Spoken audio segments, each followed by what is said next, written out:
¿Cuál es la necesidad de crear subgéneros punk dentro de la ciencia ficción? ¿Qué hay detrás de esto?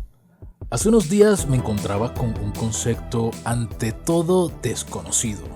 Si bien por su nombre ya me daba indicios de por dónde podría ir la cosa, la idea que lograba construir era difusa, poco clara.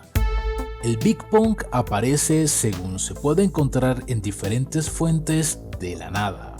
Para algunos tiene sus bases en la película Spork de este señor de acá, pero como en muchos de los subgéneros de este tipo, su génesis es un poco contraintuitiva. Primero se crean las cosas y luego se bautizan sobre esa categoría de punk, a diferencia de partir de una categoría y crear cosas con base en esta. Creería que esto está muy ligado a esas ansias del ser humano de subdividir y agrupar cosas homogéneas, porque mucho de lo que se genera en los subgéneros punk es así, una búsqueda post-creación que sustente conceptos que a alguien se le ocurrió, identificando patrones o tendencias que permitan decir, ve, esto es tal cosa. Con esto del Big Punk pasa lo mismo. Su estética se enclava entre los 80s y 90s, prácticamente las décadas que marcaron el desarrollo del cyberpunk y el post-cyberpunk. Por tanto, se esperaría que elementos como el auge de las tecnologías sean céntricos a la hora de hablar del beat punk. ¿Qué los diferencia entonces? Al parecer, el Big Punk proviene de unir el término 8 bits con el de punk. Con esto, la idea de que los videojuegos y la estética que manejaban en esos momentos, píxeles marcados provenientes de limitaciones técnicas evidentes, se convierten en el tema principal. Dentro de producciones catalogadas como Big Punk aparecen libros como Armada de Ernest Cline o Only You Can Save Mankind by Terry Pratchett. En ambos los videojuegos hacen parte de la trama. Por lo tanto, según la vaga definición del concepto, son Big Punk, a pesar de tener prácticamente 20 años de diferencia uno con otro.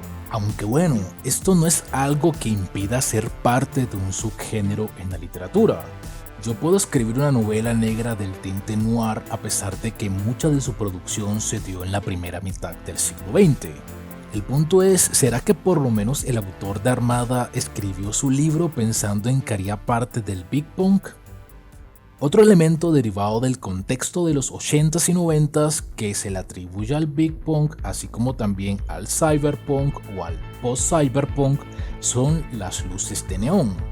Su estética apela a una colorimetría fría marcada por luces saturadas que aportan a los entornos un aura futurista. Sin embargo, esto sería más bien una forma idealista de entender el concepto en sí.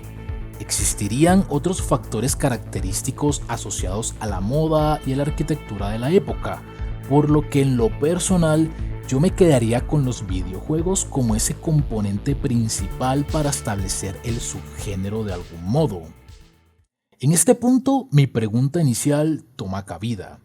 ¿Por qué crear un subgénero con un enfoque marcado en los 8 bits desde los videojuegos en los años 80 y 90? La respuesta creo que está en algo que es inherente al ser humano. La nostalgia es una cosa compleja que moviliza a los individuos, algunas veces en masas homogéneas que vivieron contextos pasados parecidos y que ahora añoran. Porque hay una suerte de lugar seguro en donde refugiarse ante la realidad que el presente, valga la redundancia, les presenta. Todo pasado, como dicen por ahí, fue mejor. El Big Punk es esencialmente nostalgia traducida en explicar la infancia y la adolescencia de cuando uno se imaginaba ser el protagonista de los videojuegos. Y que casualmente para este caso se centra en el auge de estos con una estética particular, de 8 y 16 bits. Yo me atrevería a incluir aquí toda la estética además de los primeros sistemas operativos de las computadoras y los sonidos digitales que la acompañaban. Aquí entonces conceptos como el Vaporwave se asoman en el horizonte del Big Punk, a tal punto de parecer mezclarse. pero que uno creería que es normal porque al final es difícil encontrar límites cuando el nacimiento de estos subgéneros literarios es de por sí borroso. Me gustaría creer que esta nostalgia sobre los 8 bits y las estéticas de esos años no nubla el apreciar el cómo los videojuegos se expresan en esta época o cómo lucen las interfaces de las computadoras o de las aplicaciones. Es como si nosotros ya no tuviéramos cabida en tener nostalgia del presente si lo llegamos a ver en un futuro, porque nuestra nostalgia se quedó en cuando teníamos 10 o 15 años. Y como si a los que les correspondiese añorar, tal vez lo que hay ahora fuesen a los niños y adolescentes que lo están viviendo. Yo mismo me he encontrado nostálgico viendo screens del desaparecido Google Plus, de Instagram o Facebook, y ver cómo se mostraban en el 2013. Es un proceso particular y no sabría hasta qué punto sería algo sano, la verdad. Creo entonces que seguiremos encontrándonos con nuevos conceptos basados al parecer en temas específicos de tiempos pasados y que simplemente pueden derivar en producciones interesantes en la medida que la gente los nutra y consolide, o tal vez los vuelva más difusos.